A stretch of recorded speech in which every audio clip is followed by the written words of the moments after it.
Hey guys, I know I'm a bit late to this, but what is it, day or two ago, the Gothic Remake intro has been released via THQ Nordic on YouTube for all of us to check out prior to playing the game, which releases, at the time of me publishing this video, probably tomorrow.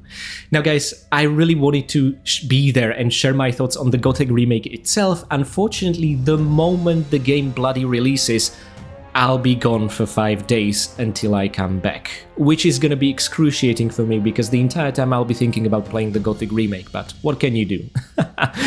It couldn't have released at a worse time for me personally, so once I'll be back, I'll be covering my first impressions properly. Nevertheless, now I just wanted to take a look at the introduction cutscene and to maybe analyze it frame by frame to really see what alchemy I have been cooking up throughout all this time and to see if the new approach to the Gothic story has more good or more to make us worried.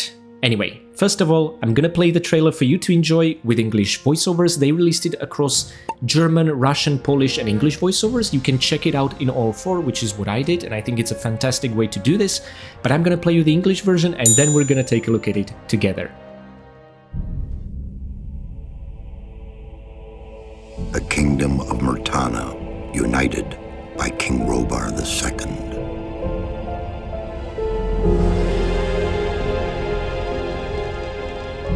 During the long years of his reign, he was able to defeat all foes of his realm. All except one.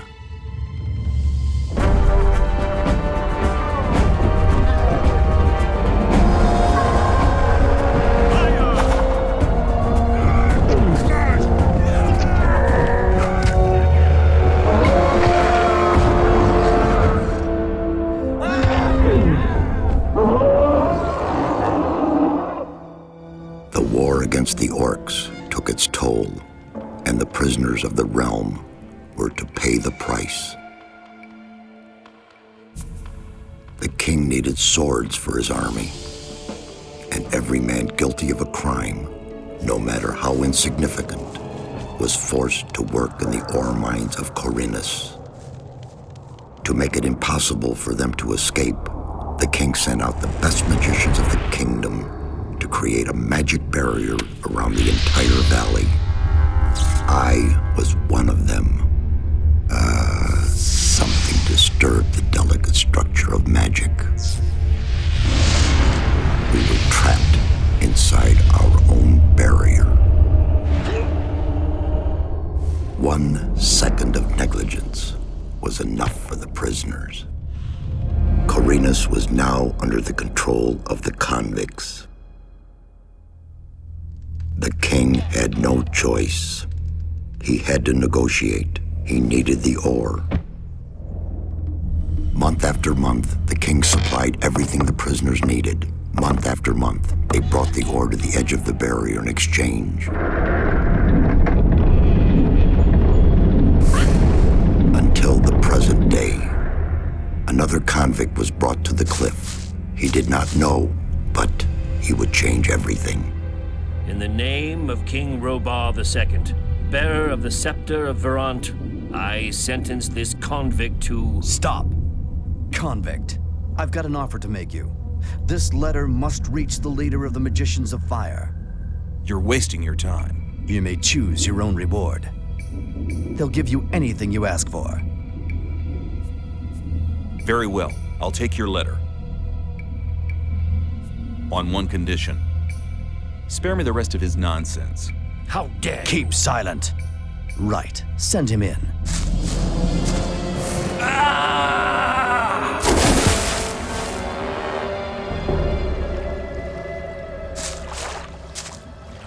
Welcome to the colony. That's enough. Leave him alone.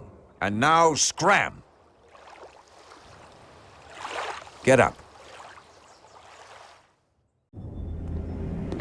The kingdom of Murtana, united by King Robar II.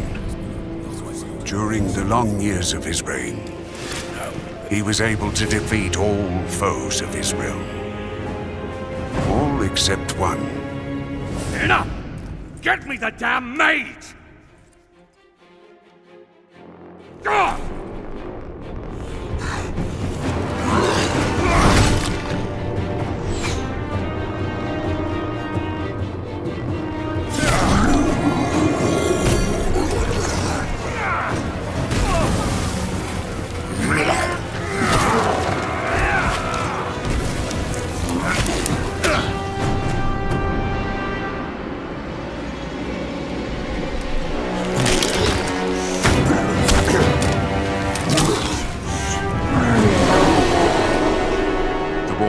Once the orcs took its toll, and the prisoners of the realm were to pay the price. The king needed swords for his army, and every man guilty of a crime, no matter how insignificant, was forced to work in the ore mines of Khorinis. To make it impossible for them to escape, the king sent out the best magicians of the kingdom to create a magic barrier around the entire valley. I was one of them. Something disturbed the delicate structure of magic. We were trapped inside our own barrier. During the years, there were many attempts to open the barrier, but nothing worked. Nobody could get out. 1 second of negligence was enough for the prisoners.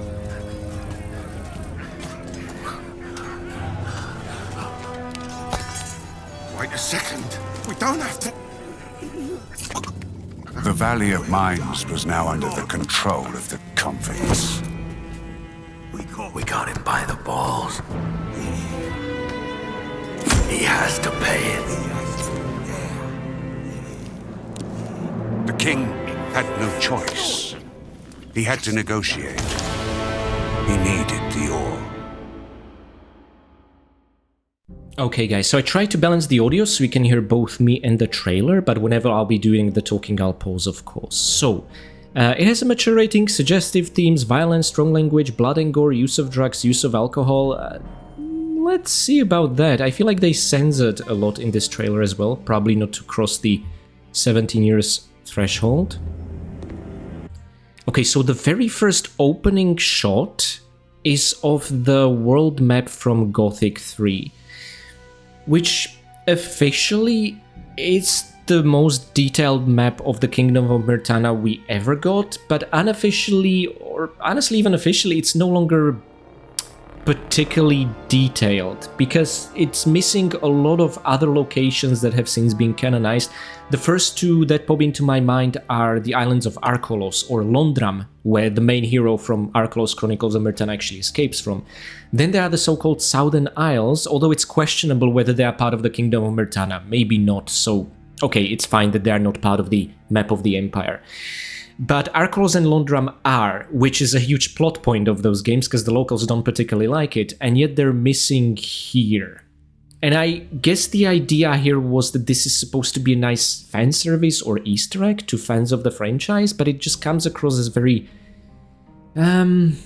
lazy? I'm sorry for using that word, but really, It's nice to know that we see the different cities and villages of Myrtana, Nordmar and Varant now canonized in the remake and acknowledged, but guys, you could have done so much better. You could have wowed us with a map that would make people like me pause at the screen and analyze every single detail. Instead, this is just Gothic 3's in-game map. I don't know about that. Anyway, it's quite scratched and dirty because everyone has a tendency to walk across it and must be awkward to look at from other angles than what we're shown right now. The Kingdom of Myrtana, united by King Robar II. Okay, it starts with the exact same lines as the original opening. And by the way, guys, I'm gonna approach this from the perspective of someone who knows the original game. I've played it countless times. I consider myself a Gothic classic veteran. And maintaining the same kind of mood and atmosphere is extremely important to me, okay? Now, I do like this shot. It is very... well, it starts claustrophobic, but then somewhat opens up, whereas in the original it would get more and more claustrophobic as you'd get a close-up on the king. So they decided for something different. During the long years of his reign, he was able to defeat all foes.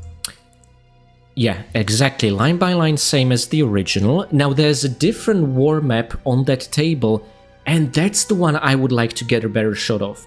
We see yellow and red banners, and it's unclear which ones represent Myrtana. Maybe the red ones and yellow ones the orcs? Or is it Varant? Because Myrtana was also at war with Varant, and by the sounds of it, successfully annexed it.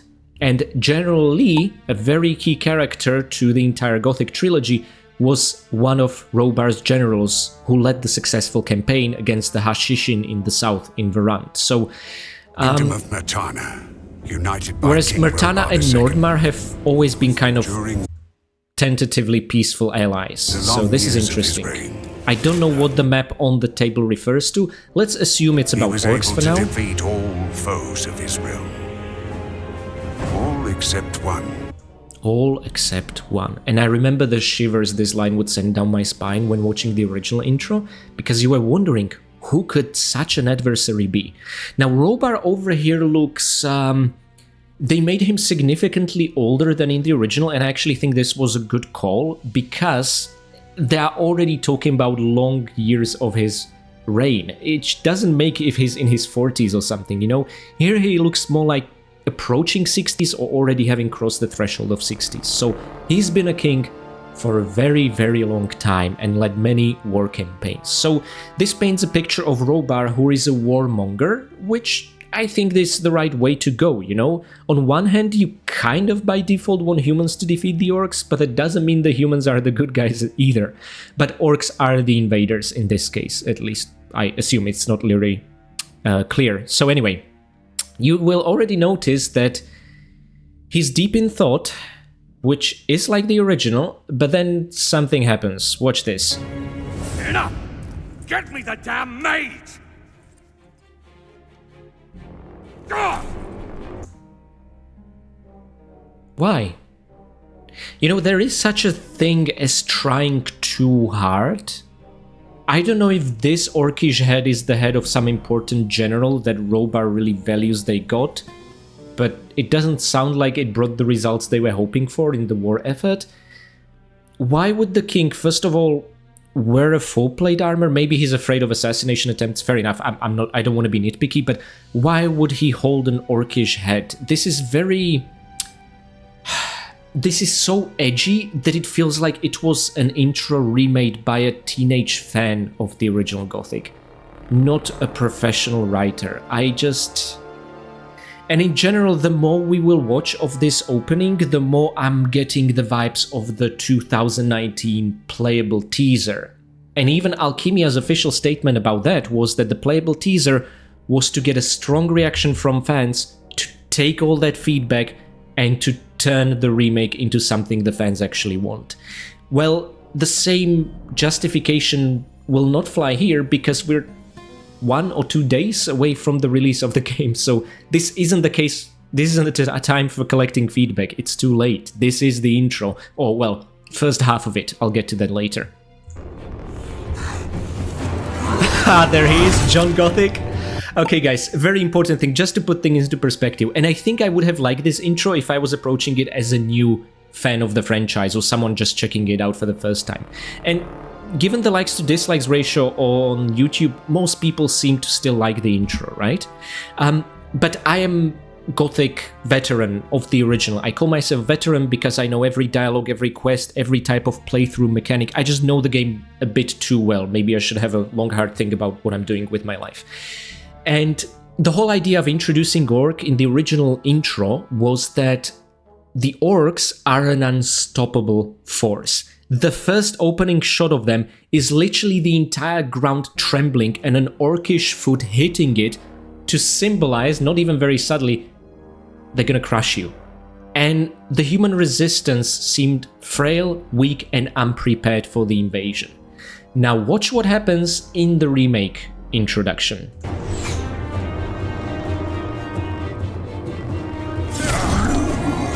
There's the gore they promised, okay. Siege weapons seem to be used. I actually really like that. Okay, that's 2 orcs down and 0 humans down.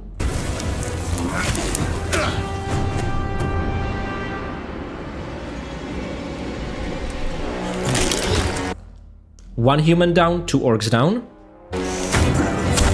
And this orc just doesn't give a damn. Now guys, I would like to pause here and say, I think the orcs look absolutely fantastic. A lot of criticism has been done against Alchemia's take on the orcs because they look so different from the original.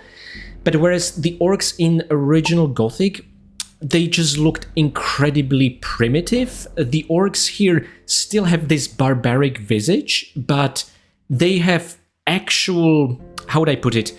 They have 5 fingers on their hands. I can actually imagine them using tools. They look less animalistic than in the original and more like a proper barbarian civilization, right? So I actually really like what they did with orcs in the Gothic remake, and their design has changed throughout the development. They used to have really heavy plate armors with tons of spikes, and now they're more lightly armored, which I think is good because orcs benefit from very hard skin already, and this increases their mobility and speed in battle. So anyway, again, the original introduction conveyed the pro and the cons that humans were not prepared for the invasion and were getting crushed all across the kingdom. Here, we see a single human turning the entire tide of the battlefield, and to symbolize that the orcs are unstoppable, they had some other person being torn apart by this orc who is seemingly unkillable, but it doesn't convey that at all. I just feel like humans are doing fine without the magical ore. They really failed at this. I'm sorry, as cool as it looks, and as great as the orcish designs are, story-wise, it just failed completely. The war against the orcs took its toll. Did it really? It didn't seem to take its toll. The prisoners of the realm were to pay the price. I like this shot because it shows a little bit more how the royal guards were mistreating the prisoners, and why then the prisoners show no mercy after the uprising. The king needed swords for his army. Every man guilty. Did the king really need the swords? Again, humans were doing perfectly fine on the battlefield. How did it pass the cutting room? There is a theory running that this opening is years old and somehow got released by THQ Nordic as the final opening, and what we'll see in the game is not going to be this. But guys, I think that's extremely unlikely. I think that's coping with the fact that we don't like the new opening. Of a crime, no matter how insignificant, was forced to work in the ore mines of Khorinis. To make it impossible for them. So guys, for those of you new to the Gothic world, yeah, every single person, just the gravity of the words, no matter how insignificant the crime.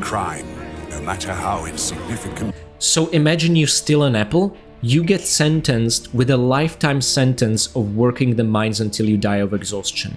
That's how bad the situation in the Kingdom of Myrtana is. But again, why when orcs are losing? According to the opening. Was forced to work in the ore mines of Khorinis. To make it impossible for them to escape.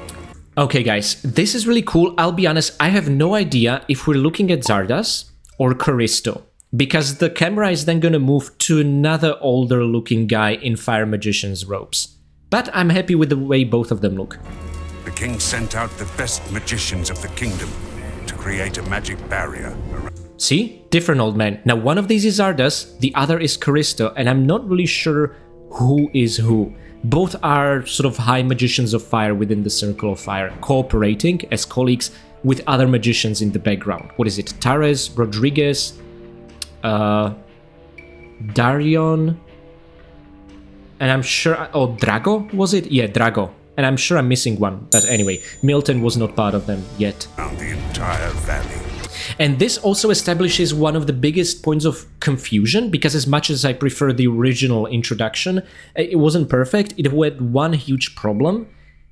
It was never really clear whether the narrator is Zardas, back when he was a fire magician, or the water mage Saturas, who is actually shown in the introductory cutscene wearing water mage robes. It's just very confusing and always has been who is the narrator, because in every localized version of Gothic or the German original, the same voice actor always voiced the older magicians in the game. So whether it was English, Polish, Russian, German, it didn't matter, the same voice actor for Saturas and Zardas voiced both characters and the narrator, so it was never really clear. But what we listen to now in the Gothic remake is Zardas, so I guess that's now established that Zardas was the narrator. Which I guess is appropriate, because he was the narrator for Gothic 2's intro as well. I was one of them. I was one of them. Focus stones look like giant lumps of magical ore rather than the gemstones they were, because they looked like artificially created gemstones for a particular purpose in the original. Here they look very rough. It looks like a lump of ore to me. I don't particularly like them, but this is just a nitpick. Who cares about the design of the focus stones? Something disturbed the delicate structure of magic. We were trapped. Okay, this is a good shot. This is one of the hills overlooking just the old camp, and they try to envelop just the old camp and the old mine. Mind you, this is very important. The king didn't give a damn. He hired the mages to trap also his own soldiers inside. So even by original Gothic standards, the king was already pretty ruthless, given the situation in the kingdom. But that comes across as less necessary when again the humans are shown winning the war. Okay, but I'm just repeating myself at this point. Yeah. And notice this magician, who is not Saturas. At least I presume. Saturas is black. This guy is white. So I don't know which water mage this is. But he seems to have grey hair, which again doesn't correspond. Could be Riordian actually. But Riordian should be way younger. Oh, anyway. And it's like, oh shoot. Oh shucks. During the years, there were many attempts to open the barrier, but nothing worked. This is a new line to the Gothic Remake introduction, so they haven't explicitly stated it like this in the original. And there's an interesting point I heard and read from one of the comments saying that, well, this is why people still have hope in Gothic 1 that the barrier can be broken as it pertains to the plans of the swamp camp and the new camp. And if they tried already all sorts of things, why do people still carry on hope? And honestly, I'm like, they would always carry hope, I think. And also, the idea that they need large quantities of magical ore is something that takes years to accumulate to blow up the magical barrier. And that's something, presumably, it takes them years to even try for the first time, which is when the story takes place. So I don't see this as a necessarily huge criticism. I don't mind this addition at all. And it seems like the individual focus stones are protected via smaller versions of the magical barriers. I'm not sure what role that's gonna play when we play the third chapter of the game and start hunting the focus stones. Nobody could get out. 1 second of negligence was enough for the prisoners. Okay guys, so I don't mind this shot, but again I'm approaching this from original fans' point of view. And in the original, it was very crucial. They would show you a courtyard with guards watching the creation of the magical barrier, not understanding what the hell is going on, and 2 prisoners killing them. 2 very important prisoners, Gomez, the leader of the entire old camp, the strongest man in the colony, and his right-hand man, Scar, or Marvin, as we later found out. Here instead, we get to see 2... At least I don't recognize these prisoners. I think the one on the right later on in the scene could be Thoros. I don't know who the one on the left is. What I like about this shot is that the better armored guard seems to be very protective of the more lightly armored guard, you know, looking out for his body. That's a cool addition. But again, they're not showing us the creation of the magical barrier here and the shock from that. All they're showing us is a slightly blue-colored lightning. That's worse than the original, guys. The first prisoner is like, I have a blade at your neck, surrender. The other one, however, which is maybe Thoros, doesn't care. The Valley of Mine. Also, they promised us gore. Why did they cut it out? Anyway, guys, what we're gonna get to right now is my most... I think I'm actually gonna use the word hated scene of the intro. Because I'm one of the few people who actually like the way New Gomez looks. I think his face looks charismatic. And I think it does have features from his original version carried across. I know Vertigo, for example, really disagrees with me in this regard, but I have never heard Gomez speak. And now listen to what he says, how he says it, what he does, and especially observe who I presume is Raven next to him. Was now under the control of the convicts. We got him by the balls. He has to pay it. Why was this necessary? We got him by the balls. and Raven to the side. Yeah. It's almost infantile, childish. Gomez is you can say what you want about his ruthlessness and him being just a thug, but he's very intelligent and charismatic. He commands a presence. This guy behaves like a complete moron. Why do we still in the year 2026 think stabbing papers on a table is cool, and why do we then proceed to take the dagger out? We got him by And the everyone's balls. just like, yeah boss, He has to pay it. I get that they're supposed to be kissing his ass because he's the leader, they want to be on the winning side. I get that aspect of it. But this is just... I see Three Stooges, I don't see Ore Barons, you know, I really don't like this shot. Gosh darn it. I was so looking forward to seeing Gomez in the remake, and now I'm just preparing myself for cringe. That's not good. The king had no choice. He had to negotiate. You know what? I like this shot. The king is angry. He should be angry. But let's just go back for a while, because I want to show you what the king. This, my friends, is the thumbnail of the official THQ Nordic YouTube video covering the intro of the upcoming Gothic Remake. A guy facepalming himself like this. This is what THQ marketing thought it's a good idea. And you know, for a long time now have been making fun of THQ marketing. This is not me dissing Alchemia or the developers, but they've always been very bad at it. They've always announced projects before even wrapping up the previous ones. They've been making promises they never kept, like a patch of the PC version of Gothic Classic. They quietly doubled the price of Gothic Classic. They announced Collector's Edition for the remake, which is hugely overpriced, before even giving us any proper gameplay reveal of the game outside of the playable teaser. And it's just constantly they've been out of touch, and someone in THQ Nordic marketing decided, you know what, this guy facepalming, that's a good thumbnail for a video. That's gonna get people hyped.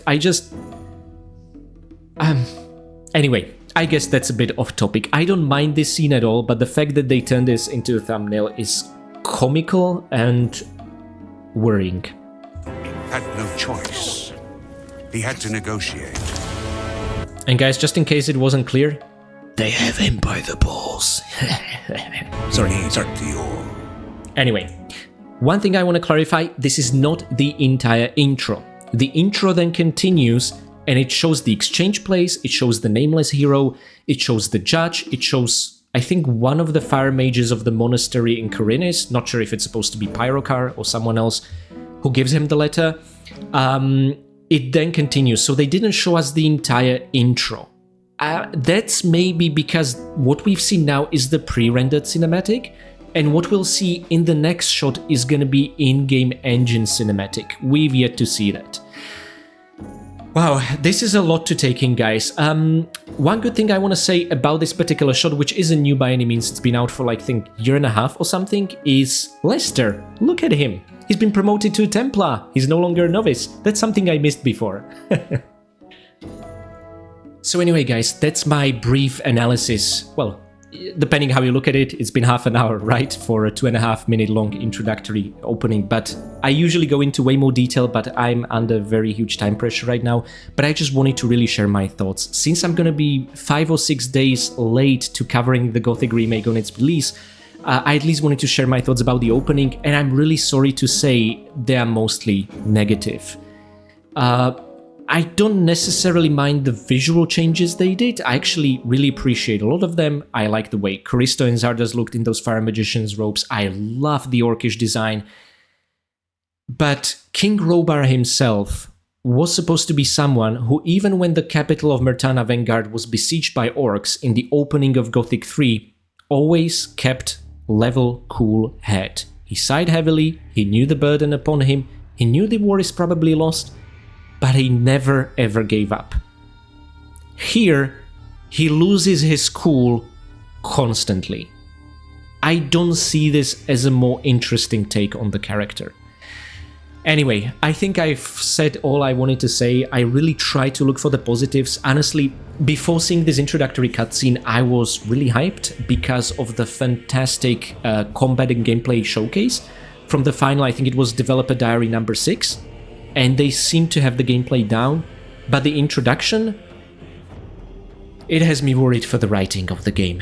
That's all I'm gonna say. I know they had on board some of the original writers from Gothic 1, but how much input they were able to give and how much of it was taken seriously and actually put into practice, we have yet to see. So anyway, guys, I really wanted to gush out about how excited I am about the opening and how much it pulls me into the story, but a lot of it outright doesn't make any sense. Again, poor orcs, someone help the orcs, they really need help. John Gothic is kicking the entire orcish army's ass. Guys, if there isn't an NPC called John Gothic in the game, I'm gonna be really disappointed. Anyway, I'm still hyped for the game, but cautiously so. I'm worried about meeting Gomez. I am worried about meeting a lot of the characters now if this is the writing they wanted to demonstrate. Part of me thinks that the opening is rather old and they just focus on everything else but it. At the same time, the last thing we as Gothic fans want is to be reminded of the 2019 playable teaser, which is unfortunately what this introduction achieved. We have yet to see. As a result, I am less excited for the Gothic remake, but I'm gonna be there to cover it 5 or 6 days late when I'm gonna be back from Poland, actually, which is where I'm going. So anyway, guys, thank you so much for sticking around. As for what's next from me in terms of Gothic, I have started my Gothic Classic Let's Play series, where I explore all the mechanics and try to highlight the beauty and the fantastic design of the original. I'm working on my 7th episode, which is recorded but not yet edited. It will probably out sometime next week, but my priority will be, of course, when I'm back to cover my first impressions for Gothic Remake, and depending on if you guys will be interested, I might just turn that into my first blind playthrough where we can together take a look just how much being a veteran of the original actually helps tackle the hardest difficulty of the remake. I'm not talking about the hardcore mode. I want to be able to save and load and just and die, of course, just the hardest difficulty, and see how much the prior knowledge of the game will help us. Okay, guys, so thank you so much for listening, and may the sleeper awaken.